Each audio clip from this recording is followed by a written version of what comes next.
सो hi good evening dear all. मेरा नाम नीलेश राजवर्धन है, founder and president Lakshya foundation. आज के हमारे जो गेस्ट है mister Suraj sir, founder and choreographer of Suraj dance academy, inspiration of Navi Mumbai. हम लोग कार्यक्रम सूरज सर को ऐड करने के पहले मैं सूरज सर के बारे में थोड़ा बोलना चाहता हूँ कि सूरज सर ने work as the choreographer Khelo India youth game 2020, second dance teacher in Lokmanya Tilak international school, DID little master season 1, DID super mom season 2, assistant choreographer on GTV Navi Mumbai, super moms जज एंड कोरियोग्राफर। क्या बात है sir. Third, Navi Mumbai best choreographer and choreographer award winner. क्या बात है sir. Next, जज in our channel present Navi Mumbai dance champ the reality show. क्या बात है sir. The receive Shri Shakti Puraskar 2018, he reserve back stage heroes award 2018-19। क्या बात है sir. Director of sparkling dreams entertainment, owner of Suraj dance academy, work with many more channels like GTV, Sony TV, Colors and Sub TV, many more shows, events, performance, shorts, judging, many more competition। क्या बात है sir, बहुत ही अच्छा, आपने बड़े achievement किए हैं sir. सभी का मैं स्वागत करता हूँ। मैं अभी सूरज सर को ऐड करता हूँ। Hi Suraj sir, how are you? Evening.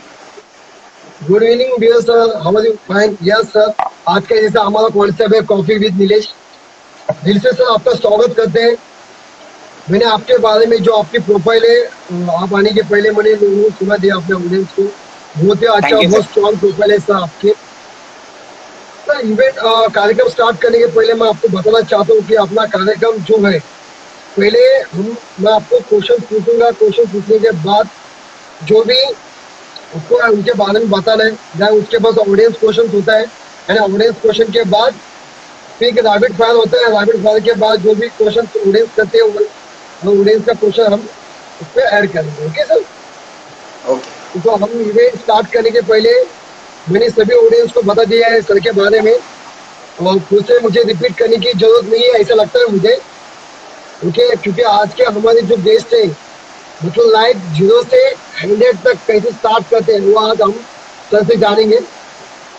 तो फर्स्ट क्वेश्चन हमारा ये है कि आपके लाइफ के सफर के बारे में, जो आपने जब लाइफ का सफर स्टार्ट किया बचपन से लेके अभी तक, आप बताइए सर।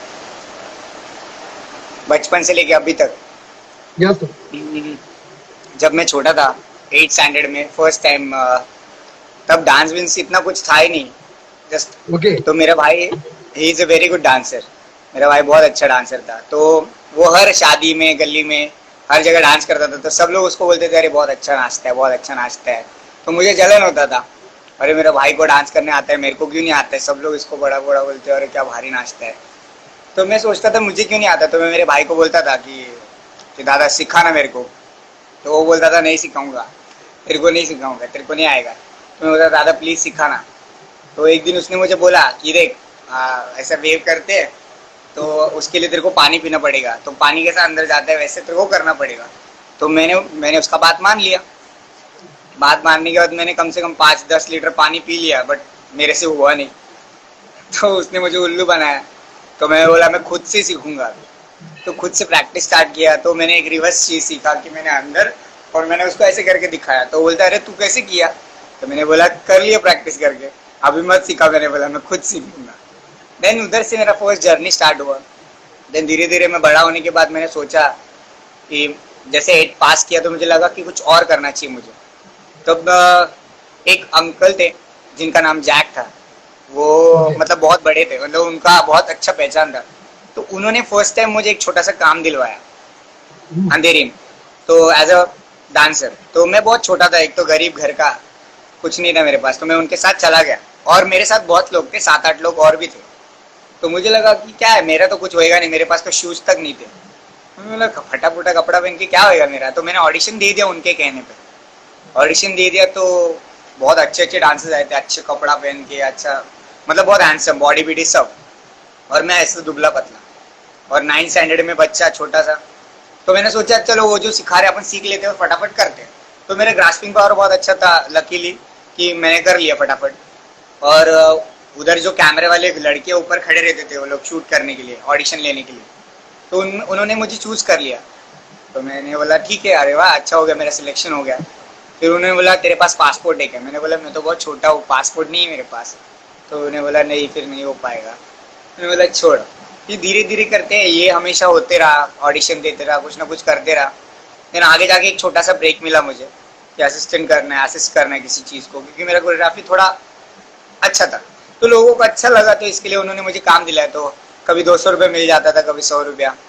तो मैं मम्मी को कभी बताता नहीं था कि मैं यहाँ से आदर्श नगर लोखंड वाला मतलब यहाँ से आता जाता हूँ। मम्मी को बोलता था थाना जा रहा हूँ और वहाँ से आ जाऊँगा, और स्कूल में टाइम पे जाता था, नहीं तो फिर फटका पड़ता था। इसके लिए मैं बिना बोले चला जाता था, कभी कभी रात रात रुकना पड़ता था और बहुत भूख लगता था। मम्मी सिर्फ 20 रुपये देती थी। अभी आप ही सोचो कि यहाँ से दादर तक और दादर से अंधेरी, अंधेरी से आगे आदर्श नगर, आपको पता ही होगा कितना, तभी कुछ नहीं था। ओके, तो मैं यहाँ से तो अंधेरी तक कैसे वैसे फ्री टिकट में चला जाता था, क्योंकि आपको पता ही डांसर है, आप भी एक डांसर हो, आप समझ सकते हो, बिना टिकट चला जाता क्योंकि पैसे ही नहीं, 20 रुपये बचता था। और वहां से आदर्श नगर जाने के लिए अंधेरी से 8 रुपये टिकट था वो टाइम पे। तो 8 8 16 रुपये गए मेरे पास, बचते 4 रुपये थे सिर्फ। जब मैं आता था घर तब मुझे बहुत भूख लगती थी, क्योंकि उधर स्टूडियोज में सिर्फ चाय मिलता था, कभी कुछ नहीं देते थे, सिर्फ चाय मिलता था और बाकी सब चीजें मैं नहीं करता था, इसके लिए मुझे पसंद नहीं था। तो मैं आता बहुत भूख लगता था, मेरे पास सिर्फ 4 रुपये बचते थे। तो मैं सोचता था कि कुछ खाऊं, पानी पूरी खाऊं या रगड़ा खैटिस खाऊं या दाबेली खाऊं, बट नहीं कुछ खा पाता था क्योंकि उतना नहीं था। 4 रुपये में कुछ नहीं आता था, सिर्फ कटिंग चाय और एक वड़ा पाव आता था, तो वो ही खाता था कुरला स्टेशन पे उतर के, और वहां से फिर घर। ऐसे चलता रहा। जब मैं 10th में पहुंचा तो मम्मी ने बोला कि देख देखो फोकस करना पड़ेगा, अगर स्टडी नहीं करेगा तो देख मैंने बहुत हालात काटे, तो तू स्टडी कर। तो मैंने बोला ठीक है, सही बोल रही है। तो थोड़ा मैंने उस चीज़ों को फिर उसी समय मैंने उसी ड्यूरेशन में मैंने DID लिटिल मास्टर सीजन 1 पहली बार असिस्ट किया। हो गया, वो टाइम पे मेरे बहुत अच्छे अच्छे दोस्त बन गए थे। तब मैं किसी को जस्ट जानता नहीं था, तभी जस्ट सितारों को देखना चालू किया। तब डायरेक्टर्स थे जो बताते थे हमें कि यार एक्साइटमेंट नहीं दिखाना चाहिए, आप जो कर रहे हो वो उनमें और आप में कोई फर्क नहीं है, वो भी आर्टिस्ट है, आप भी आर्टिस्ट हो, तो आप पागलों जैसा बिहेव मत करो उनके सामने, यही समझाते थे। और हम मान लेते थे, जैसे आप अभी हमसे बड़े हो, आप समझाते हो तो हम समझ जाना चाहिए, क्योंकि बड़े लोग जब समझाते तो उन्होंने हमसे ज्यादा देगा इसके लिए, तो हम समझ जाते थे। धीरे धीरे 10th के बाद मुझे लगा कि यार मैं वापस दूर जा रहा हूँ अपने इस चीज़ों की वजह से, तो मैंने एक ग्रुप फॉर्म किया और हम लोग स्टेशन पे प्रैक्टिस करने लगे। कोपरखेना स्टेशन, नेरुल, जुईगी नगर स्टेशन, बहुत सारे स्टेशन पे प्रैक्टिस करने लगे हम लोग, और बहुत सारे जगह जगह से लोग आते थे। तो मेरे ग्रुप में कम से कम 100 लोग थे, आप बिलीव नहीं करोगे, 100 लोग। और हम लोग एक 14 के गार्डन, हमारे यहाँ पर एक गार्डन है, वहाँ पर हम लोग प्रैक्टिस करते थे पूरा दिन, और शाम को स्टेशन पे, क्योंकि शाम को वहाँ पर लाइट होता था, यहाँ पर नहीं होता था। तो और मच्छर भी काटते थे, इसके लिए हम लोग स्टेशन जाते थे। तो 100 लोग हम लोग प्रैक्टिस करते थे। देन धीरे धीरे आपको पता ही है, थोड़ा सक्सेस आने के बाद लोगों को लगने लगता है कि मतलब एज अ मेरे टीम मेंबर स्टूडेंट जो भी थे, एक प्लेटफॉर्म पे आने के बाद वो लोग सोचने लग गए अरे यही कुछ नहीं है, तो हम लोगों को क्या किधर लेके जाएगा। तो मेरा लक बहुत अच्छा था। उसी टाइम पे मुझे जीत सिंह आपको पता ही होंगे, रेमो सर के असिस्टेंट है, और बहुत सारे उनकी वजह पे, और बिट्टू सिंह, तो इन दोनों ने मुझे एक ऑफर किया IGT के लिए। और उन्होंने मुझे कहा कि तभी एक नया ट्रेंड चालू हुआ है मेगा क्रू का, IGT का मेगा क्रू का मतलब ट्रेंड चालू हुआ था, जो अमेरिका में होता है, अमेरिका गॉट टैलेंट में, कि मेगा क्रू आ रहे हैं। मेगा क्रू में मतलब कम से कम 60-70 के ऊपर लोग चाहिए एक ग्रुप में। तो शामक दावर ने उतारा था और बहुत सारे लोगों ने उतारा था, बट हुए नहीं। तो हमें भी एक चांस दिया था और हम लोग डायरेक्ट TV राउंड के लिए थे। हम लोग ने पूरा मेहनत किया, हम लोग ने कम से कम 45 डेज प्रैक्टिस किया, वीडियो शूट हुआ, सब भेजा, सिलेक्शन हुआ। आगे जाने के बाद एक राउंड के बाद ऐसा हुआ कि हमारे ही टीम में से कुछ लोग ऐसे बोलने लग गए कि अरे अपने ग्रुप का नाम बदलना चाहिए ना। नॉनसेंस बातें, आपको समझना ना, जब छोटे रहते हम तो नॉनसेंस बातें कि ग्रुप का नाम बदलना चाहिए, तो हम लोग का बात नहीं सुनता है, ऐसा वैसा सब अपनी मर्जी से कर रहा है। तो फिर धीरे धीरे ऐसे करते करते तनाव बढ़ने लग गया और हम लोग ऑडिशन दे नहीं पाए। और हम लोगों को बोला गया कि आप वेट करो, आपने मतलब हम लोग को 60 लोगों को लाने बोला था, बट हम लोग गए सिर्फ 22 लोग। तो वो नाराज हो गए हमसे कि हम लोगों ने प्रॉमिस किया था कि हम लोग मेगा क्रू लेके जाएंगे, बट नहीं हो पाया। सो वो नाराज हो गया और हम लोग ने छोड़ दिया उस बात को। फिर मैं बोल दिया जान दो, क्या आप भी झगड़ा करना अपनी टीम में। तो हम लोगों ने कुछ बोला नहीं और मैं अपने स्कूल के एक ट्रिप के लिए चला गया बाहर। तो मेरे कुछ टीम मेंबर्स थे, जैसे जैज मैम, अमोल सर, ऐसे बहुत सारे टीम मेंबर्स थे, तो वो लोग मेरे बहुत खास थे। तो जैसे मैं यहाँ से वहाँ गया, तो एक कंपटीशन का ही तो ऑर्गेनाइज हुआ था, तो मेरे ग्रुप में से किसी लोगों ने क्या किया, वही सेम कोरियोग्राफी ऑडिशन के पहले इन लोगों ने उस स्टेज पे उतार दिया। और स्टेज पे उतारने के बाद उन्होंने कुछ भी नहीं, उन्होंने ग्रुप का नाम बदल दिया सब, और जो मेरे खास लोग थे उनको बताया नहीं। तो मुझे फोन आया ऑर्गेनाइजर में से किसी का, अरे तेरा ग्रुप है और तू यहाँ नहीं है। मैंने बोला अरे मैं कैंप के लिए आया हूँ स्कूल के, तो देख लिया, अच्छा है। बोले कौन सा डांस करे, तो उन्होंने बताया ये डांस किया है, और जीत भी गए वो लोग। मैंने बोला अच्छा, 11,000 रुपये मिले तो वो टाइम पे। तो मैंने बोला अरे वाह, अच्छी बात है, ग्रुप को मिला। तो मेरे को बताया नहीं, मैंने बोला, मैं शौक था कि किसने किया। अभी मैं नाम नहीं लूंगा किसने किया ऐसा, आपने वीडियो देखा ही होगा। तो वो वीडियो में ऐसे ही लोग चले गए तो वापस आ गए। तो फिर धीरे धीरे मैं आने के बाद मैंने बोला कि आप लोगों ने ऐसा क्यों किया मेरे साथ, और मैंने बोला कि आज के बाद मैंने हाथ जोड़ा, मैंने बोला आज के बाद मैंने आप सबके लिए बहुत कुछ किया था। 100 लोग मेरे सामने खड़े थे, ओके। मैंने बोला जिसको मेरे साथ चलना है मेरे साथ आए, जिसको जाना है, आपका रास्ता अलग अलग है, आप सब अपना अपना रास्ता चुन सकते हैं। मुझे आज भी याद है, कोपरखेड़ा स्टेशन पे मैंने बोला सबको, और मैं वहां से चला गया। मेरे पीछे सिर्फ 4 या 5 लोग आए, बाकी सब अपने अपने अलग अलग, सब अलग हो गए, कोई किसी के साथ नहीं। देन धीरे धीरे मैंने सोल टू सोल ज्वाइन किया। तो चिन्मय कुमार पाड़ी, जो मैं आपको पता ही है, वो आए मेरे घर पे। उन्होंने मेरी माँ को बोला कि ये लड़का अच्छा है, मतलब बहुत मेहनती, मैंने इसका काम देखा है। तो मैंने बोला ठीक है, 1500 रुपये मिल रहा है, अच्छा है 1 महीने का। तो मैंने कर लिया ज्वाइन। तो धीरे धीरे धीरे ऐसे करते करते 5 साल उनके साथ बहुत काम किया, बहुत लोगों से जुड़े हम लोग, बहुत लोगों से सीखने मिला, स्टूडेंट से सीखने मिला, आप जैसे लोग मिले जो लोग सपोर्ट करते हैं। देन आगे क्या, आगे तो सब फिर अच्छा ही होते गया। तो माँ के सपने पूरे करते गए, वो जो जो सोचती थी उसने हमारे लिए बहुत कुछ किया है। सो एक छोटा सा लड़का था, कोई बोलते ना कि कोई जानता नहीं था नवी मुंबई में कौन है ये यार। आज कुछ लोग जानते तो है कि हाँ यार, ये छोटा सा लड़का कोई तो है जो है कुछ, तो अच्छा लगता है। बहुत से लोग सर ऐसे रहते हैं कि मतलब जिनको बहुत लोग जानते है भी और जानते नहीं भी, लेकिन आप जैसे इंसान को तो सब लोग जानते हैं, क्योंकि जो इंसान जीरो, लोग ये नहीं सोचते कि लोगों को 100 रुपीज चाहिए रहता डायरेक्ट, कि लोगों को ये नहीं सोचते अगर जीरो से अगर हम लोग स्टार्ट करते, और जब एक नंबर, एक जो नंबर्स के आगे पीछे जितना जीरो लगते जाता है उतना वो नंबर बढ़ते जाता है।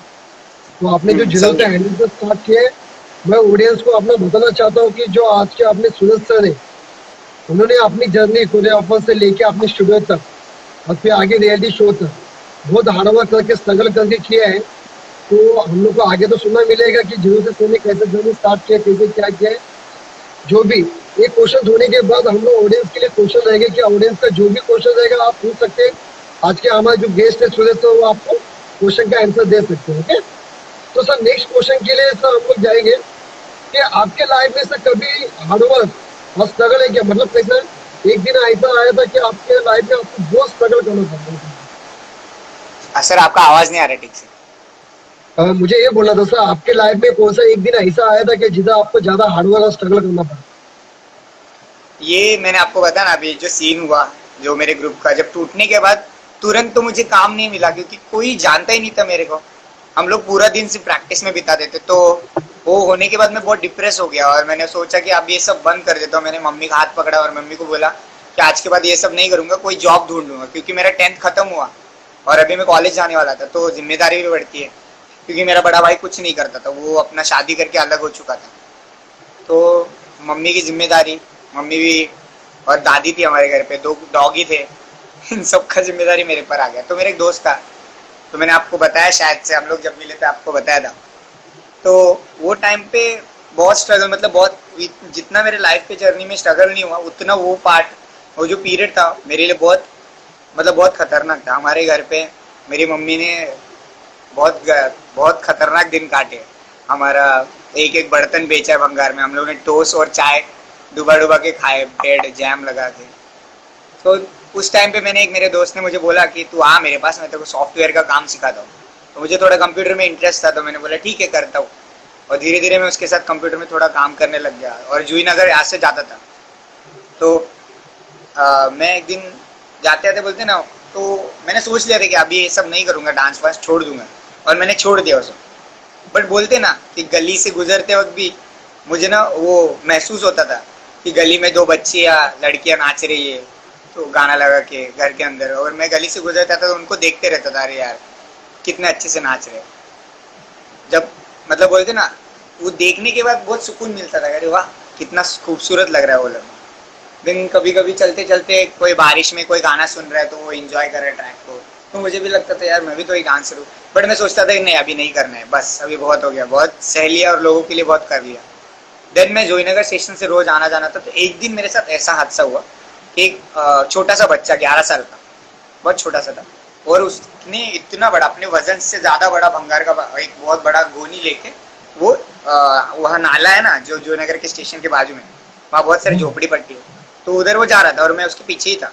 मेरा जस्ट ध्यान गया कि इतना छोटा बच्चा इतना बड़ा गोनी लेके क्यों जा रहा है, जस्ट मैं ऐसे ही देखा, और उसने वो मेरे आगे था, तो उसने वो गोनी का रखा और मटके में से पानी निकाल के पिया, और अपने भाई बहन को और आजू बाजू के छोटे बच्चों को बुलाया, और करते करते उसने बोला कि ये देखो देखो, ऐसा मतलब आवाज नहीं आ रहा था, मुझे इशारा समझ रहा था, और उसने एक स्टेप मारा, उसने एक स्टंट किया जो एक छोटा बच्चा नहीं कर सकता, मतलब इतना छोटा बच्चा 11 साल का वो टाइम पे, अनबिलीवेबल। उसने एक वेबस्टर मारा खड़े खड़े एक 11 साल के बच्चे ने। देन मैं 5 मिनट के लिए उधर से स्तब्ध हो गया, अरे 11 साल का बच्चा यार, अमेजिंग।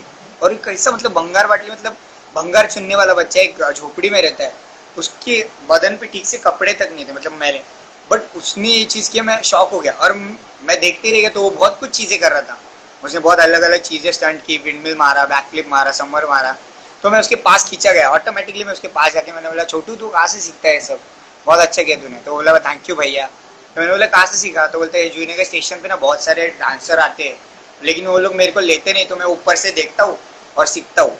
तो पहले पहले मेरे को आया, तो मैं उधर ना नीचे नाले के नीचे ना गार्डन है, उधर प्रैक्टिस करता हूँ, तो मेरे को आ गया। मैंने बोला बहुत अच्छा किया यार तू, तेरे को और क्या आता है। तो उसने ना उसने एयर फ्लेयर मारा था वो टाइम पे। एयर फ्लेयर मीन्स आप अभी जितने लोगों को पता है कि एयर फ्लेयर इंडिया में वो टाइम पे बहुत कम लोग मारते थे, अभी कॉमन हो गया, बट वो टाइम पे इट्स वेरी डिफिकल्ट, बहुत डिफिकल्ट स्टंट है एयर फ्लेयर।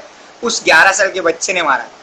देन मैं आगे बढ़ा और मैंने सोचा कि अगर ये इतना छोटा बच्चा होकर भी हार नहीं मान सकता तो हम क्यों गिव अप करें। तो मैंने सोचा कि नहीं यार, नेवर गिव अप, नहीं करना चाहिए अपने को गिव अप। अगर ये बच्चा कर सकता है तो हम भी कर सकते हैं। तो मैंने सोचा और मैंने मेरा यूटर्न मारा और वापस चल गया। मैं बोला अभी से डांस के ऊपर फोकस करूंगा और किसी के बारे में नहीं सोचूंगा। देन वहां से वापस मैंने काम चालू किया, जो भी छोटा मोटा काम मिलता था मैं करते गया। फिर मैंने बहुत बड़े बड़े कॉलेजेस में छोटे उम्र में सिखाना चालू किया, जो मुझसे 10-10 गुना बड़े थे।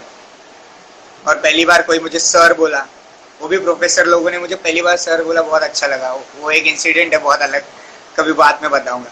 सो बहुत अच्छा लगा था कि फर्स्ट टाइम किसी ने मुझे सर बोला था। एक आदमी आके वेटर जैसा ट्रे लेके मेरे पीछे खड़ा है और मैं अपना ऐसा बैठा हूँ, छोटा सा बच्चा, जस्ट 10th पास किया, और मुझे बोलता रहा सर सर। मैं बोल रहा हूँ किसको बोल रहा है। उसने बाद में वो ट्रे नीचे रखा और मुझे हाथ लगा के बोला सर आपके लिए। मैंने बोला मेरे को सर बोल रहा है। फिर उसने वो चाय और बिस्किट रखा, मैंने वो जैसे गया मैंने गपागप, एक तो अपन बहुत गरीब घर के, तो फटाक से इतना सारी चीजें मिला, मैंने खा लिया। खा लेने के बाद वो सर आया, उन्होंने सर बोला बहुत अच्छा लगा। देन उधर से जो जर्नी स्टार्ट हुआ, उधर से जो लाइफ में चेंजेस आने लगे, जो चीजें मैंने कभी देखी भी नहीं। मैं मेरे डांस की वजह से बहुत सारी चीजें कर चुका हूँ, बहुत अच्छा लगा मुझे। सो थैंक यू सो मच, आपने ये सवाल पूछा। Thank you sir. Thank you so much sir, आपने इतने अच्छे से एक्सप्लेन किया सर। मैं आपको बताना चाहता हूँ ऑडियंस को कि आज हमारे जो सूरज सर गेस्ट है, तो आप लोग का जो भी क्वेश्चन होगा आप क्वेश्चन सर को पूछ सकते हैं, सर उसके आंसर देंगे।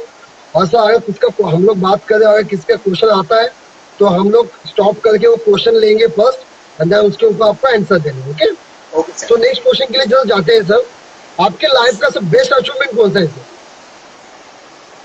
अरे बाप रे, मतलब बेस्ट ये तो अचीवमेंट। मतलब कैसे एक अचीवमेंट ऐसा होता है कि जो हर एक की लाइफ में बेस्ट अचीवमेंट होता है। उसके पहले आपने जैसे बताया कि मैंने बहुत बुरे दिन निकाला है, आपने बेस्ट जैसा अभी सर अचीवमेंट क्या ये है, तो एक सेकंड ये आपने जैसा बोला अभी कि हम लोगों ने बहुत बुरे दिन निकाला, ब्रेड खा के, ठोस दाल खा के, तो वैसे मेरा मतलब आपने दिन दिया बात बोला तो मुझे भी वो टाइम पे मेरा दिन याद आया कि जब मैं नाला सोपारा के लिए प्रैक्टिस के लिए चला जाता था कॉलेज करके रात को। वाह तो सर इतना टाइम होता था कि रात को ट्रेन बंद हो जाती थी लिटरली मुझे आते आते। तो नाला सफर में जो कैंटीन होता है जो स्टेशन के ऊपर, उधर मैं हाँ चाय और एक नाइन कटिंग लेके खाता था। सुबह की 4 बजे की ट्रेन पकड़ता था, घर पे बेलापुर आता था, बेलापुर से फिर रेडी होके फिर घाटकोपर सोमया कॉलेज, फिर कॉलेज करके फिर डिप्लोमा कॉलेज, डिप्लोमा से फिर शाम को मार्शल आर्ट का क्लासेस लेने चेंबूर जाता था, चेंबूर से फिर डांस क्लास एंड देन ये रूटीन चालू था। तो वो दिन बोलते हैं ना कि ऐसे लोगों को पता है कि जितने वो स्ट्रगल करके वो दिन निकाले हो, तो आपने बोला इसलिए वो थोड़ा क्लिक हुआ, तो इसलिए मैं सोचा कि आपसे शेयर कर दूं सर। तो थैंक यू सही है सो मच सर। आपका नेक्स्ट क्वेश्चन था सर कि बेस्ट लाइफ का एक दिन ऐसा कौन सा था कि जो बेस्ट अचीवमेंट है, आप बार बार अचीवमेंट के बारे में सोचते हैं तो आपको खुद पे प्राउड फील होता है। बहुत सारी है, बहुत सारे है। फिर भी बताता हूँ, पहली अचीवमेंट ये था कि मुझे लोगों को हंसाना और उनको खुश करना बहुत अच्छा लगता है। तो जब भी मैं मेरे बच्चों या मेरे स्टूडेंट्स के आसपास रहता हूँ तो उनको बहुत अच्छा लगता है, वो बहुत खुश रहते हैं। वो भी मेरे लिए एक अचीवमेंट है। उसके बाद मेरी मम्मी ने मेरे मतलब मेरे भाई और मेरे लिए, हम दोनों के लिए उसने पूरा अपने बॉडी का पूरा सोना, मतलब एक छोटा सा नाक का नथ, सब कुछ बेच दिया था हम दोनों के लिए पढ़ाई के लिए। बट उसने कभी सोचा नहीं था कि यार हम लोग मतलब वो कभी वापस ये सब ले पाएगी या नहीं ले पाएगी। बट उसने मुझे बताया था ये बातें बचपन में, तो मेरे दिमाग में वो बचपन से थी कि एक दिन मैं उसको ये सब वापस लौटाऊंगा बिना बोले। तो वो जो सोना था उससे मैंने कम से कम उसको 5 गुना ज़्यादा मैंने उसको सोना लौटा दिया। तो मुझे बहुत खुशी है उस चीज़ के लिए कि मैंने उसको, ये भी मेरे लिए एक अचीवमेंट है कि मैं कर पाया उसके लिए। उसके बाद एक चीज़ हुई थी मेरे साथ कि मैं बहुत रोया मतलब मेरे आँख में ऑटोमेटिकली पानी आया था। मैं बचपन में ना वो बेचकी रहता है, आपको पता रहेगा वो क्या बोलते हैं उसको, क्या ऐसे बेचकी मारते हैं। आम तो हम तोड़ने का। बचपन में ऐसा बेचकी लेके ना ऐसा आसमान में ना प्लेन को मारते थे हर बार। और मैं बहुत स्लम एरिया में पला हूँ तो मुझे इतना लगता नहीं था। और हम लोग बोलते थे यार इधर से अभी प्लेन को तोड़ेंगे, प्लेन को तोड़ेंगे। और सोचा नहीं था कि कभी प्लेन को हम लोग देख भी पाएंगे कि नहीं, ऐसा सोचा भी नहीं था कभी जिंदगी में। तो एक दिन मुझे कॉल आया कि आपको एमटीवी के लिए ऐसे ऐसे कोरियोग्राफी करना है, बट आपको यहाँ से इंदौर जाना पड़ेगा एमटीवी की तरफ से। तो मैं बहुत खुश हुआ। तो मैंने बोला सर, मैं बोला ठीक है सर चला जाऊँगा। कब जाना है ट्रेन से? तो उन्होंने बोला ट्रेन से नहीं, आपको प्लेन से जाना है, आपका 3 फ्लाइट है। तो मैंने बोला ठीक है। तो उन्होंने बोला दिन में मतलब एक दिन का आपको 12,000 रुपये मिलेगा। मैं कुछ बोला ही नहीं, मैं खुद शॉक में था कि यार बेर को बोल रहा है। हाँ, बोला ठीक है सर करूँगा। देन मैं मेरा फर्स्ट फ्लाइट मतलब आपसे अभी 2-3 साल हो चुके हैं, 3 साल पहले। तो फर्स्ट फ्लाइट तो मैं बहुत एक्साइटेड था और अकेले जाना, कोई नहीं साथ में, ना मम्मी ना दोस्त ना ग्रुप। तो मैं पहुंचा, कुछ समझ भी नहीं आया पागल जैसा। तो बोर्डिंग पास लेने के बाद जब फ्लाइट में गया, तो जैसे फ्लाइट टेक ऑफ करने के बाद मुंबई, तो मैं जैसे नीचे देखा और ऑटोमेटिक मेरे आंखों में से पानी आने लग गया। कि मेरे लिए बहुत बड़ी बात थी कि यार मैं, और वो भी डांस की वजह से मैं आज जा रहा हूँ, वो भी बाकी किसी चीज़ों की वजह से नहीं, ना मेरे खुद के पैसे से, वो भी डांस की वजह से, क्योंकि टैलेंट ने मुझे मेरा दिया है। मतलब अगर मैं डांस से उतना प्यार नहीं करता तो डांस मुझे वो देता ही नहीं, और ये सब डांस की वजह से हो रहा था। तो आप भी एक डांसर, आप समझ सकते हो कि जब डांस से कुछ मिलता है तो बहुत खुशी मिलती है, क्योंकि हम उससे बहुत प्यार करते हैं। तो वो उस दिन मेरे लिए ऐसा था कि अरे भगवान ने तो क्या दे दिया। मतलब हम एक छोटे से डांसर थे, ठीक है, जो सपना हम लोग नींद में भी नहीं देखते थे, वो मैंने आपको देख लिया। तो उसके बाद तो कंटिन्यू चालू ही हो गया। फिर फर्स्ट डे मतलब एक दिन में मैंने कम से कम 3 फ्लाइट चेंज किए थे, मुझे बहुत अच्छा लगा। तो और आलिशान गाड़ियों में बैठने मिला पहली बार उसी दिन, मतलब उसके दूसरे दिन बड़े बड़े गाड़ियों में मैंने कभी छुआ भी नहीं वो गाड़ी को, मतलब मेरे लिए बहुत बड़ी बात थी। तो वो भी मेरी एक अचीवमेंट है। उसके बाद तो बहुत सारे मिलने लगे, फिर बहुत उसके बाद तो कॉमन लगने लगा कि हाँ यार ठीक है मैं अकेले, बट वो सब मेरे अकेले के अचीवमेंट नहीं, मेरी टीम है, मेरी माँ, मेरे दोस्त, आप जैसे दोस्त, बहुत सारे लोग जो लोग मुझसे प्यार करते हैं, सबका अचीवमेंट है, मेरा अकेले का नहीं। आपने सर आँख में थोड़ा पानी, मतलब इमोशनली आपने इतना किया कि आँख में थोड़ा नहीं नहीं पानी आ गया, क्योंकि जैसा आपने बताया कि लाइफ में फर्स्ट टाइम आपने प्लेन में बैठा। हमारे रिलेटिव के अंदर भी है ना, अभी तो कोई प्लेन में नहीं बैठा सर। तो मेरा हमेशा ख्वाहिश था कि लाइफ में एक बार तो प्लेन में बैठूंगा, भले थोड़ा बैठ के, थोड़ा सफर करके बैठ के उतर जाऊंगा, लेकिन बैठूंगा। लेकिन सर 2018 में 2018 में से एक दिन ऐसा आया कि मुझे लेटर आया और पूरा इंडिया से मेरा सिलेक्शन हुआ एज अ जज के लिए, वो भी से इंडिया वाह के अंदर नहीं, एज अ दुबई। दुबई वाह। में मुझे बुर्ज खलीफा यहाँ पे मुझे जजिंग के लिए बुलाया। तो बुर्ज खलीफा की मैं सब दिखा था आपको। देखा है बेस्ट, मैंने देखा पोस्ट। या बेस्ट जज का अवार्ड मिला मुझे सब वो टाइम पे। और ओ वाह। लाइव में जब उड़ान मैंने भरा वो टाइम पे, लाइव में जब उड़ान मैंने भरा वो टाइम पे और दुबई में, और जब मेरा प्लेन जब इंटरनेशनल एयरपोर्ट से उठा अंधेरी एयरपोर्ट, तभी सोचा कि बॉस अभी रुकना नहीं है, अभी सीधा उड़ के आगे जाना है। देखिए अपना यस। पैर जमीन पे रख के, तो बहुत अच्छा लग रहा है सर।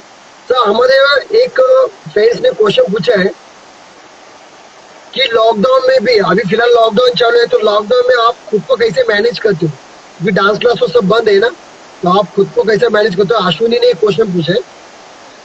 और मैं खुद बताना को चाहता हूँ ऑडियंस को, आप जितने भी लाइव वीडियोस देख रहे हैं, जो भी आप लोगों का क्वेश्चन रहेगा, आज के हमारे गेस्ट सूरज सर है, तो आप जो भी क्वेश्चन पूछेंगे सर हमारा उनका आंसर देंगे। तो आप क्वेश्चन पूछे, हम लोग आंसर देंगे आज। यस। सो लॉकडाउन में तो ऑलमोस्ट अभी मेरा बहुत सारी आदतें टूट गई है, तो वो खराब चीज़ें तो मैं आपको नहीं बताऊँ कि मत करो। कभी कभी थोड़ा डिप्रेस भी हो जाता हूँ, बट मेरी मम्मी हमेशा मोटिवेट कर देती मेरे को।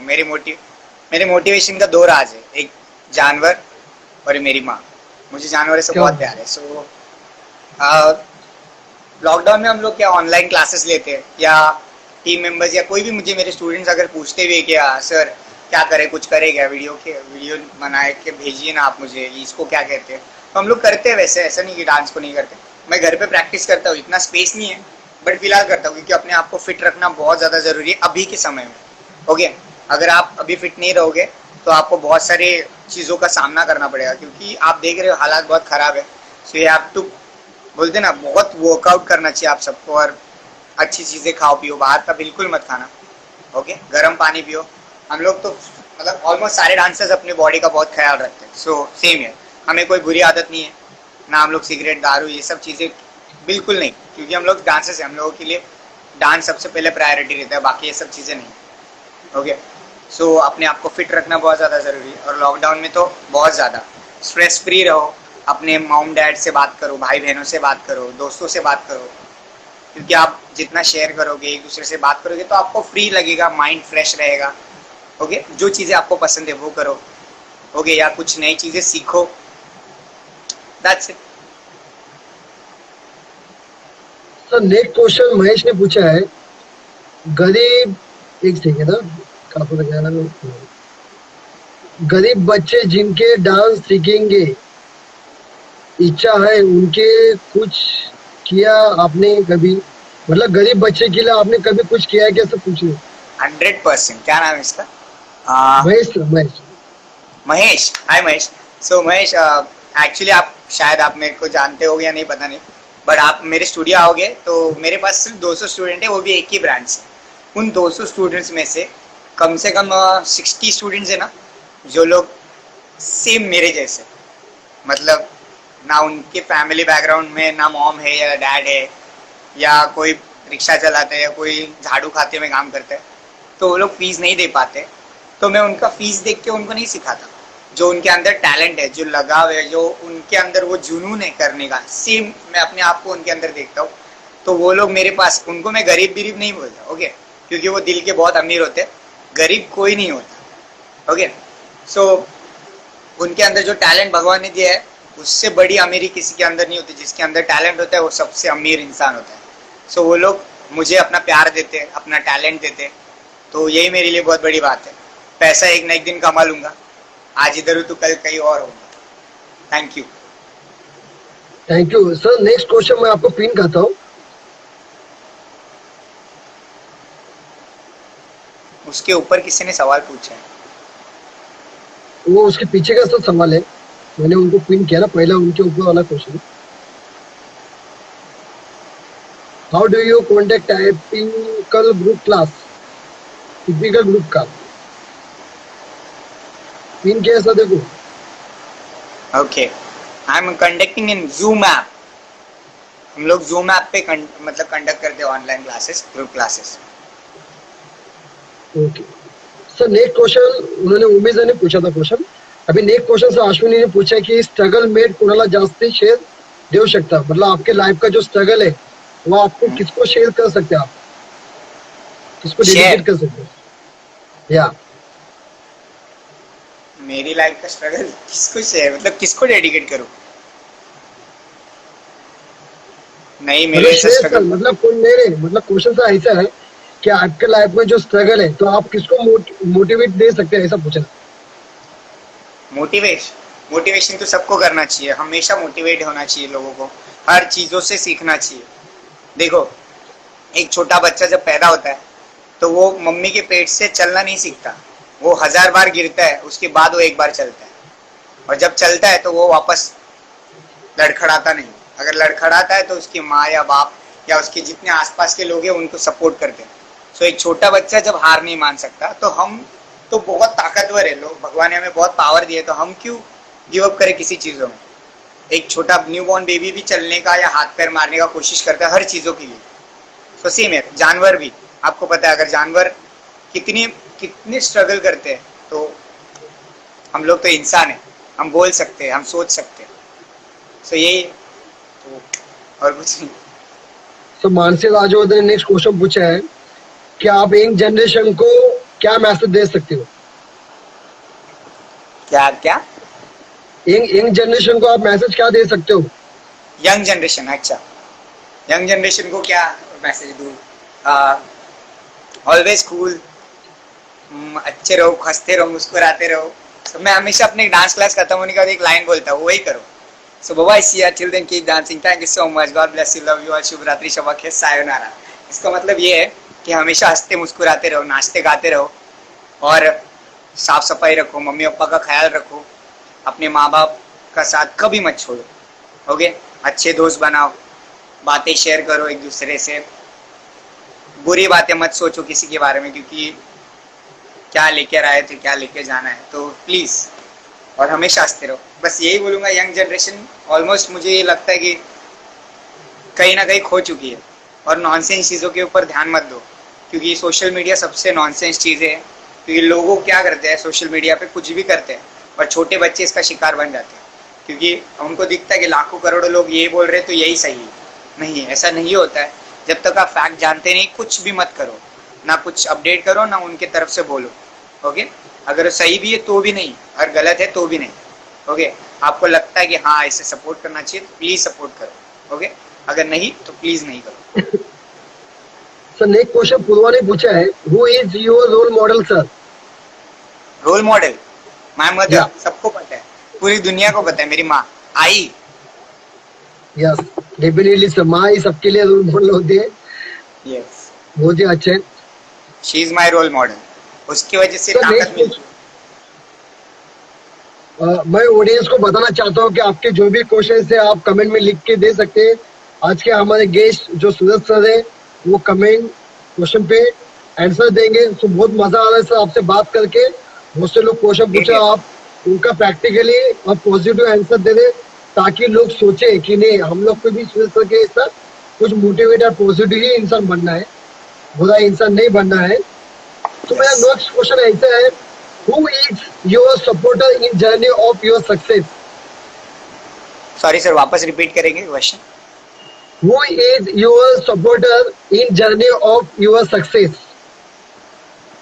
Thank you for question sir. Supporter means, supporter में बोल सकता हूँ सबसे ज़्यादा जो सपोर्ट करने वाले लोग हैं वो है मेरे बच्चे, मेरे स्टूडेंट्स, क्योंकि उनके बिना मैं बिल्कुल अधूरा, और ऊपर से वो मुझे सपोर्ट करते हैं. मेरे स्टूडेंट्स, मेरी टीम है, वो लोग मुझे बहुत सपोर्ट करते हैं, मेरी हर चीज़ों में मेरे साथ रहते हैं. है नहीं, ज़्यादा लोग नहीं है, 3-4 ही है, बट वो लोग मेरे हमेशा साथ रहते हैं. और मेरे बच्चे, बस वही है मेरे सपोर्टर. मेरी ज़िंदगी के सफ़र में मैं हर एक बच्चे से बहुत कुछ सीखते आया हूँ. सिखाया कम है लेकिन सीखा ज़्यादा है, क्योंकि मैं एक अच्छा टीचर जब बन पाया जब मेरे स्टूडेंट ने अच्छा परफॉर्म किया.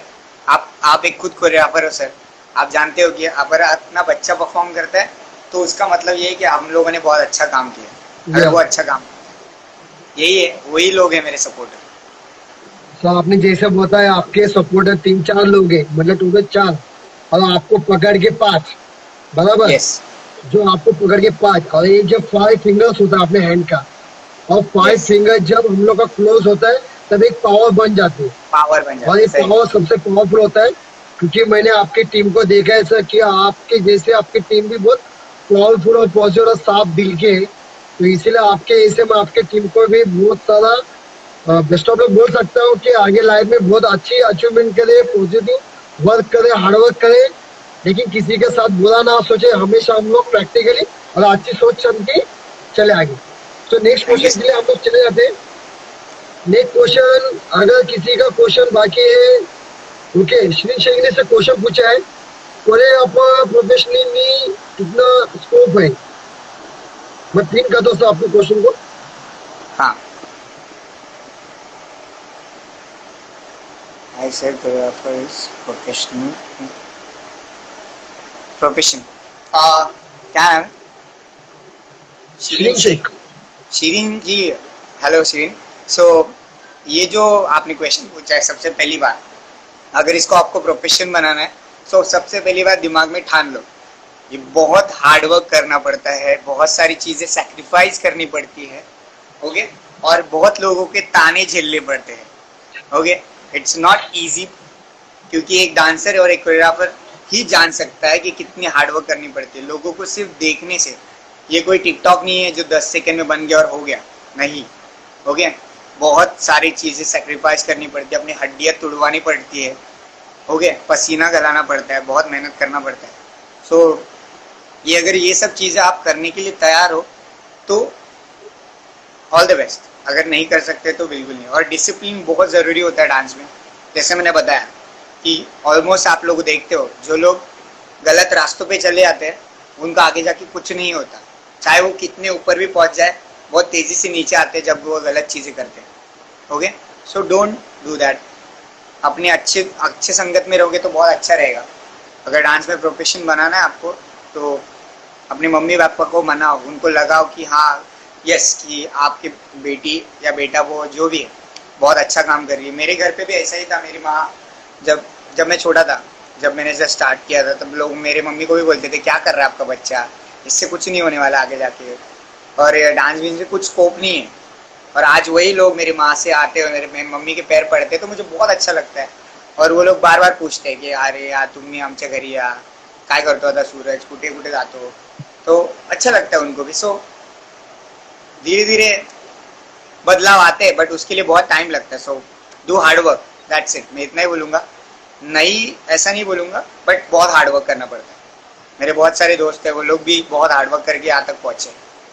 Thank you for question. Thank you sir. Sir Purva ने नेक्स्ट क्वेश्चन पूछा है, मैं पिन कर देता हूँ।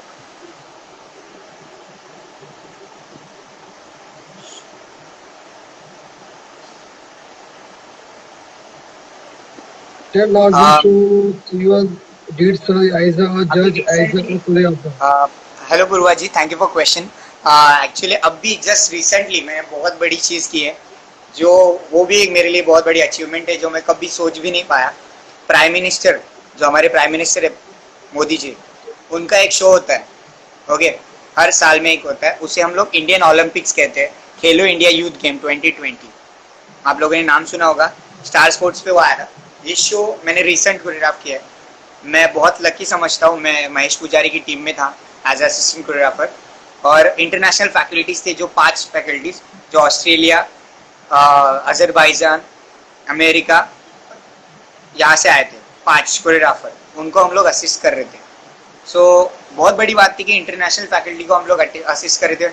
सो जब मेरे को चुना गया तो मुझे बहुत अच्छा लगा, यार इतने बड़े लेवल पे काम करने का मौका मिला। फिर यहाँ से मैं आसाम गया, बहुत खूबसूरत जगह थी वहाँ, एक बहुत बड़े स्टेडियम में, और जिसे मैं मतलब बोलते ना, मैं अपना थोड़ा एक मोटिवेटर मानता हूँ उसको, मैं इतने पास से देख पाया। उनका नाम मैं ले सकता हूँ ना सर? उनका नाम है मेरी कॉम, आप सब लोग जानते हो मेरी कॉम, हिमा दास, इनके सब काम करने का मौका मिला, बहुत अच्छा लगा मुझे। सो आई एम वेरी मच, मतलब बोलते ना, इतनी खुशी, और मैं खुद को एक्सप्लेन नहीं कर पा रहा, बहुत खुश था मैं। I am very happy and blessed समझता हूँ कि मैं उनको देख पाया या उनके सराउंडिंग में रह पाया। तो बहुत सारी चीज़ें हम लोगों ने कम से कम वहाँ पर 1000 लोगों को सिखाया था। ये मतलब इंडियन ओलंपिक्स आप लोग अगर देख पाओगे तो समझेंगे, नॉर्मल शो नहीं होता है यहाँ पर, 1000 लोगों को सिखाना पड़ता है। सो आप यूट्यूब पे जाओ, सर्च करो खेलो इंडिया यूथ गेम्स 2020, तो आपको दिख जाएगा। ओके, तो उसमें हम लोग सिगमेंट्स बनाते थे, वो हमारा रिसेंट कोरियोग्राफी था। सिगमेंट्स मतलब भारत का मैप होता है जिसके अंदर सब 700-800 लोग खड़े रहते हैं और वो फॉर्मेशन बनाना पड़ता है। सो बहुत टेक्निकली करना पड़ता है सब चीज़ें। सो आप लोग यूट्यूब पे जाके देख लेना, खेलो इंडिया यूथ गेम 2020, ये मेरा रिसेंट शो था Purva ji. Thank thank you sir. हदुन जी, मैं आपको बताना चाहता हूँ कि जो आपने क्वेश्चन पूछा है वो सर ने ऑलरेडी आंसर दे चुका है। क्योंकि उनका क्वेश्चन ये था कि what to achieve in life, तो आपने अचीवमेंट के बारे में बता दिया। तो मैं नेक्स्ट क्वेश्चन की तरफ जाता हूँ। ओके सर, एक ने क्वेश्चन पूछा है कि आप क्लास के बाद अपने बच्चों को कैसे हैंडल करते हो? मैं मेरे बच्चों को कैसे हैंडल करता हूँ? एक्चुअली मेरे बच्चे मेरे स्टूडेंट कम है, वो मेरे दोस्त ज़्यादा है पहली बार। तो हैंडल क्या करना, वो तो मेरे साथ ही रहते हैं हमेशा, वो मेरे बड़ी है। अगर वो बोलते हैं कि सर आज कंटाला आ रहा है, चलो गेम खेलते हैं, तो आफ्टर क्लास हम लोग गेम खेलते हैं, या कुछ भी मोबाइल गेम बोलो या कोई रनिंग वाला गेम है कुछ भी। या हम लोग बोलते हैं कि सर आज हम लोग चलो आज आते घूमने के लिए, तो उन लोग के साथ चले जाता हूँ। छोटे बच्चे का कुछ अलग डिमांड होता है, छोटे बच्चे बोलते हैं सर आज चॉकलेट दे दो, तो हम लोग चॉकलेट लाते हैं, थोड़ा छोटा मोटा पार्टी करते हैं, गेम्स खेलते हैं स्टूडियो में। तो यही सब। और उनको कुछ नॉलेज की चीज़ें रहेंगी, अगर कुछ किसी को कुछ नहीं समझता है तो हम लोग क्या करते हैं, ग्रुप में बिठाते हैं और ग्रुप में बातें करते हैं। और हम लोग मंथ के लास्ट डे, हम लोग हमेशा रहता है मंथ के लास्ट क्लास जो होता है उसमें हम लोग शोकेस कराते हैं। तो शोकेस में ऐसा होता है कि वो आपस में कंपटीशन करते हैं, और कंपटीशन के बाद हम लोग एक दूसरे को मोटिवेट करते हैं कि इस चीज़ों में हम लोग थोड़ा बहुत कम रह गए, या हम लोगों ने ये चीज़ें देखी है, अगर मैंने वो गलती है कि आप मत करो, तो ये हम लोग समझाते हैं बच्चों को। बस दैट्स इट। वेलकम टू वैभव मोहिते। हमारा और एक कोरियोग्राफर आए हैं वैभव मोहिते करके। वैभव मोहिते का सर का हम लोग क्वेश्चन लास्ट में पूछेंगे क्योंकि लेट आए हैं थोड़ा, तो उनको लास्ट में हम लोग पूछेंगे कि उनका क्वेश्चन, क्योंकि उनका क्वेश्चन का आंसर मिलेगा ना सर वैभव सर का, तो चले भी जा सकते हैं, इसलिए हम लोग उनको वेटिंग पे रखेंगे। हाँ, ताकि हम लोग क्वेश्चन पूछे। सर नेक्स्ट राउंड के लिए अपन जाते हैं।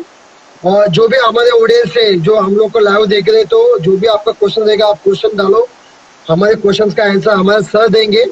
तो उसके पहले जो नेक्स्ट थर्ड राउंड है सर रैपिड फायर का, जिसमें आपको मैं क्वेश्चन बताऊंगा, क्वेश्चन का आंसर आपको एक ही इसमें देना है। ओके, उसका एक्सप्लेन नहीं करना है, जहाँ पे क्वेश्चन का एक्सप्लेन करना होगा वहाँ पे आपको एक्सप्लेन करना है। ओके सर, तो शुरुआत करते हैं हम लोग। अगर आप कोरियोग्राफर नहीं होते तो कौन होते? मैं क्राइम ब्रांच ऑफिसर। क्या बात है। अगर सर मूवी आपके लाइफ में बनी होती तो कौन सी होती? ABCD। ABCD 3 4 1 बस ABCD सेम स्टोरी। या sir, what is your favourite choreographer Ganesh Hegde. या गणेश हेगड़े। हेगड़े। क्या बात है sir, same also sir. Sir, आपको अगर 15 मिनट की फेम मिल गया तो आप क्या करोगे? सॉरी सर, अगर आपको 15 मिनट का फेम मिलेगा तो आप क्या करोगे? फेम या फेम फेम प्रसिद्धि मिलेगी तो 15 मिनट के लिए फेम मिलेगा तो मैं अच्छा एक मोटिवेटर बनना चाहूंगा, लोगों को मोटिवेट करने के लिए।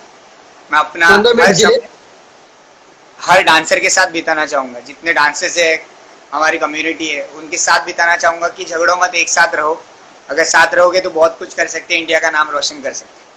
लेकिन सर आपके पैशन के इतने लोग हैं सर, 15 मिनट में पॉसिबल नहीं है ना सर 15 मिनट में आने के लिए। तो 15 मिनट में आप क्या करोगे? 15 मिनट में उन लोग को 15 मिनट में क्या करूंगा सर? 15 मिनट तो आप लोग, जब भी हम लोग फोन करते रहे एक दूसरे को, तो वो लोग पूरा कॉलर टोन सुनते हैं, एक तो दूसरे को कॉलर टोन सुनाते हैं, अपनी रिंग टोन खुद पूरा सुनते हैं, तब कॉल रिसीव करते हैं। सही बोला। जो या सर, आपका एक टाइम में ज्यादा सॉन्ग जो सुनते हैं, आप कौन सा सॉन्ग सुनते हैं बार बार एक ही टाइम पे? एक टाइम में सबसे ज्यादा हाँ, आप एक सॉन्ग है जो आप सॉन्ग बार बार वही सुनते सॉन्ग, तो आप कितने टाइम में सुनते हो ज्यादा सॉन्ग? सॉन्ग कौन सा सॉन्ग है वो? बहुत सारे गाने हैं ऐसे, जैसे मैं मोटिवेशन ट्रैक ज्यादा सुनता हूँ, जैसे टूटा ओके। टूटा एक परिंदा ऐसे टूटा, दैट सॉन्ग, मतलब ऐसे मोटिवेशन, मुझे मोटिवेशन सॉन्ग ज्यादा पसंद है। आरंभ है प्रचंड भोले मस्तकों की क्या धुन बात है। बाज, ये सब गाने मुझे बहुत ज्यादा पसंद है जो थोड़ा पावर देते हैं। आपका आवाज भी सर अच्छा है सॉन्ग का, तो हम लोग लास्ट में एक दो लाइन आप गा लेना सर। माँ एक शब्द में बताना है आपको। क्या बोल रहे हैं सर? माँ, माँ एक शब्द में बताओ। जिंदगी मेरी। यस, या गुड। सर अगर आप कौन सा रियलिटी शो पसंद करोगे, उसमें आपको आए तो जज बुलाएंगे तो? ऐसा कोई शो नहीं बना है अभी तक, बाकी सब फेक है, मुझे पता है इसके लिए, अंदर की बातें पता है इसके लिए। ऐसा कोई शो नहीं, अगर बनेगा तो मुझे ऐसा लगता है, अगर बनेगा तो ऑडियंस शो बनना चाहिए जो लोगों को लाइव दिखाई दे। ऐसा शो बना था लेकिन चला नहीं, क्योंकि इंडिया है ना, चलेगा नहीं, यहाँ पर या लोग टीआरपी पे फोकस करते मैं अपने ऑडियंस को बताना चाहता हूँ, क्योंकि अपना इंस्टाग्राम वीडियो 1 घंटे के बाद बंद हो जाता है, तो उसके पहले जितने लोगों का क्वेश्चन थे आप क्वेश्चंस करो। सिर्फ हम लोग 5 मिनट क्वेश्चंस खेलेंगे, एंड उसके बाद फिर लास्ट जो क्वेश्चन है सर के लिए, वो सर क्वेश्चन सबके आंसर सबको देंगे, एंड उसके बाद हम लोग फिनिश कार्यक्रम करेंगे। ओके, सो नेक्स्ट हैं। क्वेश्चन वैभव सर का ये है, व्हाट, मैंने आपको पिन किया है sir, what influence most in your life the? Sorry, वापस रिपीट करो सर।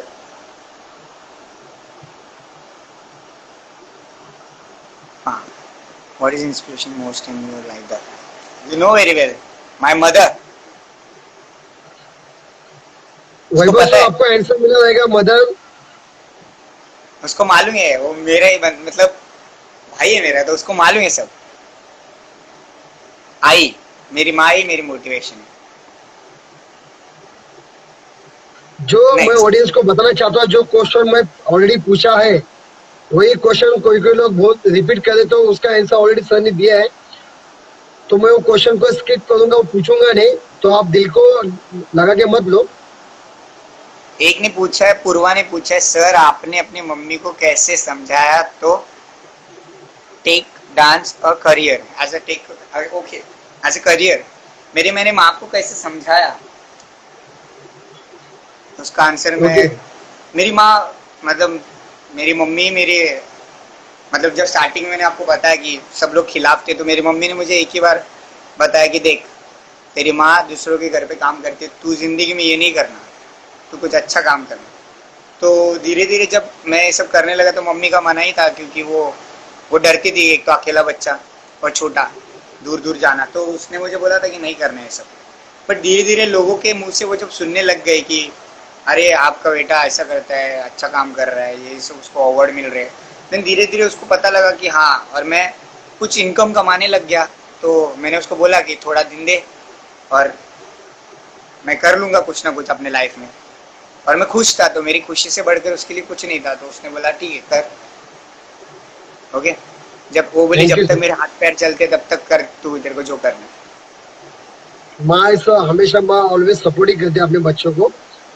सर नेक्स्ट क्वेश्चन हारून ने पूछा है, what was your most difficult moment in your life and how you overcame with that? Difficult मैंने moment in, question को pin किया। Very very difficult question Arun. Difficult moment, अभी वो सब चीज़ें मुझे याद भी नहीं आती, क्योंकि मैं बहुत अलग टाइप का बंदा हूँ, जो हो गया उसको बीता भूल जाता हूँ, आगे बढ़ने का सोचता हूँ। डिफिकल्ट मोमेंट यही था कि मैं बचपन से मम्मी, भाई और मैं, हम तीनों ही रहे, मेरे दादी माँ। डिफिकल्ट मोमेंट, मैं मेरे माँ को, मैंने बोला ना, बहुत स्ट्रगल करते वक्त देखा है मैंने, तो वही हमारे लिए बहुत डिफिकल्ट टाइम था, जब कुछ नहीं था मेरे पास और कुछ कर भी नहीं पाया था। मैंने कभी सोचा नहीं कि महंगे महंगे फ़ोन यूज़ करूँगा, गाड़ी चलाऊँगा, मेरे माँ के सपने पूरे करूँगा। आज वो बहुत सारी जगह पे घूमने जाती है, मुझे अच्छा लगता है, और मैं कर पाया, वही मेरे लिए बहुत बड़ी टाइम है। जो टाइम पे कुछ नहीं कर पाता था, मैंने बताया आपको कि हम लोग चाय और टोस्ट खाते थे ब्रेड पे जाम या लगा के, 2 रुपये वाला, 2 रुपीज़ का मिलता था। तो वही हमारे लिए डिफिकल्ट टाइम था, दैट्स इट। उसके बाद कभी ऐसा आने का मौका नहीं, और हम लोगों ने उस टाइम पे समझा नहीं ऐसा, क्योंकि हालात के साथ सब ठीक हो जाता है, ऐसा समझना चाहिए। Be positive. Next question secret silent heart का है, जो क्वेश्चन का आंसर सर लास्ट में देंगे, तो वो क्वेश्चन मैं लास्ट में पूछूंगा क्योंकि मेरा भी सेम ही क्वेश्चन है, तो सर उनको लास्ट में देंगे। सर नेक्स्ट क्वेश्चन है कोमल शर्मा का, any hope for coming back to LTIS? LTIS का फुल फॉर्म मुझे पता नहीं है। LTIS Lokmanya Tilak international school. Okay sir, उसको छोड़ दिया क्या आपने सर उसका आंसर? हाँ, मैंने स्कूल अभी मैं आपको बता, उसका भी एक रीजन था, क्योंकि मैंने स्कूल में मैं चार साल था, मैं परमानेंट था स्कूल में। देन स्कूल में इतना टाइम मेरा जाता था कि मैं खुद के लिए प्रैक्टिस नहीं कर पाता था।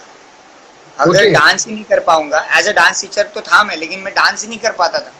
एक पूरे इतने बड़े रूम में मैं अकेला बंद, ऐसा लगता था मुझे किसी ने जेल में बंद किया है। जब बच्चे आते थे तभी अच्छा लगता था, जब बच्चे चले जाते थे फ्री पीरियड में मैं पागल हो जाता था। एक कंप्यूटर और मैं दोनों, एक तो हम एक आर्टिस्ट है और आर्टिस्ट को हमेशा क्रिएटिव रहना चाहिए। अगर वो एक बंद कमरे में हो गया तो फिर सत्यानाश। तो ऐसे ही होने लग गया, मुझे बहुत बहुत इरिटेट होने लग गया, मैं गुस्सा करने लग गया, जो चीज़ मेरे में है नहीं। तो धीरे धीरे फिर मैंने सोचा कि नहीं, मैंने एक बहुत बड़ा कदम उठाया और मैंने 28,000 का सैलरी वाला जॉब छोड़ दिया। मेरी मम्मी से पूछा कि मुझे नहीं करना है, मेरे को बहुत प्रेशर आ रहा है। मेरी मम्मी ने कुछ नहीं बोला, उसने बोला जो तुझे अच्छा लगता है वो कर। मैंने छोड़ दिया और उसके बाद तो फिर ठीक ठाक सब चालू ही हो गया। कमा लेंगे। नेक्स्ट क्वेश्चन से सिकंदर ने पूछा है, want to now your lost time and what message will be give from it? Thank you for question. Worst time, अरे बोला ना वही वर्स्ट टाइम था, और क्या वर्स्ट टाइम हो सकता है? जब मेरे दोस्तों ने मुझे धोखा दिया, मतलब मेरे जो टीम मेंबर्स थे, वो भी एक मेरे लिए बहुत गंदा टाइम था, क्योंकि जिनके लिए मैं अपना कलेजा काट के रखता था, सब कुछ मैंने अपने बोलते ना दिवाली का आधा टुकड़ा करके भी उनको खिलाया। मैंने बहुत सारी चीज़ें सेक्रीफाइस की उनके लिए, बहुत लोगों के साथ रहना दूर कर दिया, क्योंकि मैं उनका ख्याल करता था। मुझे बहुत चिंता होता था कि मैं सोचता था कि इन लोगों ने मेरे ऊपर विश्वास किया है तो मैं इनके लिए कुछ करूँ, बट उन जिनके लिए मैं करना चाहता था उन्होंने मेरे साथ ऐसा किया, ये मैं कभी सोच नहीं करता था। वो मेरे लिए बहुत डिफिकल्ट पीरियड था। वर्स्ट एग्जैक्टली वही होता है सब जगह पे, जिनको हम लोग एक ही ताली में खिलाते हैं ना, वही हम लोग को बड़ा दुश्मन बन जाता है और अपने आगे से चला जाता है। तो आज वो अपने जगह पे ठीक है, मैं अपने जगह पे ठीक हूँ। या सर हमने क्वेश्चन पूछा है, जिंदगी का सबसे मुश्किल वक्त और उसमें से कैसे बाहर आए आप? मैंने बताया ना, वो बच्चा ही था जिसने मुझे बाहर निकाला हाथ देके। शायद वो भगवान था, उसने मुझे हाथ दिया और बोला आ जा बाहर। सो उस बच्चे को देख के मोटिवेट हो गया और फिर उसके बाद मैंने वापस शुरुआत किया ये सब चीज़ें करने की। फिर धीरे धीरे सब ठीक होते गया। वो जो मुश्किल पीरियड था जब लोग सबने मेरा साथ छोड़ दिया, कुछ दोस्त थे 2-3, वो लोग ही मुझे बताते, लेकिन वो लोग तो छोटे थे मुझसे, उनको ही खुद कुछ पता नहीं था। और तभी डांस के लिए इतना स्कोप नहीं था कुछ, जस्ट नया नया रियलिटीज़ में डांसिंग का करियर जस्ट स्टार्ट हुआ था कि हाँ डांसिंग अभी होने वाला है, ऐसा ऐसा आगे जाके कुछ होने वाला है, किसी को पता भी नहीं था और कुछ कमाई नहीं था इतना। तो वो मेरे लिए बहुत डिफिकल्ट टाइम था। तो वहाँ से बाहर आया कैसे, तो उस लड़के को देखने के बाद बहुत मोटिवेट हो गया मैं, और मैंने वापस डबल मेहनत करना चालू किया। हम कम से कम 6-6 घंटा प्रैक्टिस करते थे। That's it. उसके बाद सब कुछ ठीक होने लग गया। मैं ऑडियंस को बताना चाहता हूँ कि बहुत से लोग लेट आने के बावजूद जो क्वेश्चन आप लोग पूछे उसके आंसर सर ने पहले ही दे दिया है, तो मैं रिपीटेशन क्वेश्चन नहीं करूंगा क्योंकि रिपीट क्वेश्चन है रिपीट आंसर हो जाता है। ओके, सो लास्ट क्वेश्चन मेरा ही है सर। आज एक सेकंड सर। ओके, आज हमारे जो जितने भी लोग देख रहे हैं लाइव वीडियो और जितने ऑडियंस है बाद में वीडियो शेयर करने के बाद देखोगे, तो आप उनको मोटिवेशन और पॉजिटिव क्या बताओगे? मोटिवेशन यही बताऊंगा, never give up, never stop dancing, be happy, keep smiling, keep motivate और हंसते रहो।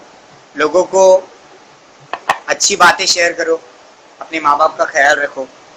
मेरे तो मेरी माँ और मेरे पापा दोनों वही है, मेरी मम्मी। मेरी दुनिया में कोई नहीं उसके सिवा। एक छोटा सा डॉगी है इधर बैठा हुआ है, बुलाओ उसको बस, और जानवरों से प्यार करो, उन्हें हर्ट मत करो, क्योंकि वो बोल नहीं सकते और हमारे इस अर्थ पे हमसे ज़्यादा हक उनका है। हमने उनके ऊपर अत्याचार किए, नेचर के ऊपर अत्याचार किए, इसके लिए आज हम इस सिचुएशन में फंसे हुए। अगर हम नेचर का ख्याल रखते और जानवरों का ख्याल रखते तो आज हम लोग ये नहीं कर सकते। बट इंसान इतना बदतर है कि वो इंसान को नहीं छोड़ता तो वो जानवरों को क्यों छोड़ेगा। तो प्लीज़ नफरत मत फैलाओ, किसी को चोट मत पहुंचाओ और किसी को हर्ट मत करो। आज आप देख रहे हो बहुत सारी गलत चीज़ें होती जा रही है। आने वाले समय जो बच्चे या जो भी जनरेशन है उनको सब गलत चीज़ें ही मिलने वाली है, क्योंकि पता नहीं क्या हो रहा है इंसान को कि वो बहुत ज़्यादा बदल रहा है, बहुत ज़्यादा बदल रहा है। वो इंसान भगवान से ऊपर बनने की कोशिश कर रहा है, उसे किसी चीज़ की डर नहीं है। तो मैं यही चीज़ कहना चाहूँगा जो यंग जनरेशन के लोग हैं, please be happy and spread happiness, खुशियाँ फैलाओ, दैट्स इट। और क्या बोलेंगे? मैं सबको बताना चाहता हूँ, जैसे हमारे पिछले एपिसोड में जो लापी सर करके थे जिन्होंने 25,000 एनिमल्स को, डॉग्स को खाना खिलाया था, वैसे सूरज सर भी है। जैसे जितना वो अपने डॉग से प्यार करते हैं उतने वो बाहर वाले एनिमल से भी प्यार करते हैं और जो भी भूखे रहते हैं उनको वो खाना खिलाते हैं। तो मैं ऑडियंस को वही अपील करूंगा कि सब लोग एनिमल्स को सपोर्ट करो, क्योंकि लॉकडाउन के पीरियड में अगर इंसान भूखे रह सकते तो एनिमल भी भूखे है। तो थोड़ा 100 में मत दो, लेकिन 100 में से 20% तो आप उनको खाना खिलाओ, हेल्प करो, क्योंकि उनको वो लोग अभी जैसे सूरज सर ने बताया कि वो बोल नहीं सकते, लेकिन उनको भी फीलिंग नाम की चीज होती है, उनको भी सोच होती है, वो भी इमोशनली होते हैं, उनको भी फीलिंग्स होते हैं। वो लोग सिर्फ बयान नहीं कर सकते, लेकिन हम लोग को उनको सपोर्ट करना है। सो हम लोग इवेंट यहाँ पे खत्म करते हैं। So thank you so much sir. Thank you sir सभी को, and thank you to all dear friends जितने लाइव वीडियो देख रहे हैं, जितने बाद में देखोगे। हमारा शो कैसा लगा ये हमें कमेंट में लिख के बताओ, और फॉलो करने के लिए भूलो मत Instagram, YouTube, Facebook, Twitter Nilesh Rajvardhan and लक्ष्य फाउंडेशन। हम लोग नेक्स्ट ऐसे टैलेंटेड लोगों के साथ आएंगे जो मतलब 100 में से ऊपर तक आए। सूरज सर की जर्नी भी आज की वही थी कि 0 में से 100 कैसे आए। तो ऐसे बहुत से अपने इंडिया में लोग हैं जो सूरज सर के जैसे मेरे जैसे लोग हैं जो बहुत कम वक्त में स्ट्रगल करके हार्ड वर्क करके आए हैं। देखो रियलिटी कितनी भी छुपाने की कोशिश करो लेकिन छुपती नहीं है, और बताई हुई चीज मतलब हम लोग क्या करते हैं किसी के लिए वो बताते नहीं है सूरज सर, वो ऑटोमेटिकली लोगों को पता चलते हैं। So dear all, stay home, stay safe, be happy and see you again. So thank you, bye bye. Bye sir, thank you so much, bye. Thank you so much sir, bye sir, thank you for everything, thank you, love you, yeah sir, love you, yeah bye. मंजिलों को छीन ले, आशाएं ले दिल की, उम्मीदें हंसे दिल की। अब मुश्किल नहीं कुछ भी, नहीं कुछ भी। आशाएं ले दिल की, उम्मीदें हंसे दिल की। अब मुश्किल नहीं कुछ भी, नहीं